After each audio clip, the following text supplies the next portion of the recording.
आज आपण कुरकुरीत भेंडी बनवणार आहे। तर त्यासाठी मी पाव किलो ताजी भेंडी घेतली आहे आणि ही भेंडी मी स्वच्छ धुवून पुसून घेतलेली आहे। आता ही भेंडी आपल्याला कापून घ्यायची आहे। तर मी एका भेंडीचे 4 काप करून घेते। मीडियम साईजची भेंडी आहे ही। तुम्हाला जर लांबीला अजून छोटी भेंडी करायची असेल तर तुम्ही करू शकता, पण जास्त पातळ काप करू नका, नाहीतर तेलामध्ये भेंडी करपून जाते। ही रेसिपी खूप कमी वेळामध्ये तयार होते आणि खायला सुद्धा खूप छान लागते। तुम्ही साइड डिश म्हणून सुद्धा बनवू शकता। लहान मुलं खूप आवडीने खातात अशी भेंडी।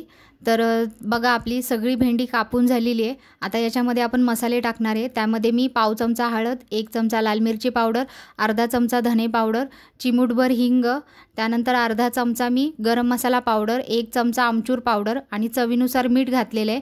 आता हाताने सगळं हे मिक्स करून घ्यायचे, म्हणजे मसाले आहेत ना सगळ्या भेंडीच्या कापांना लागले पाहिजेत। आता यात 2 चमचे बेसन, 1 चमचा तांदळाचं पीठ आणि 2 चमचे तेल घातलेले आहे। आता सगळं मिक्स करून घ्यायचं आहे, म्हणजे सगळ्या भेंडींना हे मसाले आणि पीठ लागलं पाहिजे। त्यानंतर झाकण ठेवून 15 मिनिटं मुरत ठेवायचं आहे, जेणेकरून भेंडीला सगळे मसाले आणि पीठ लागली जातील।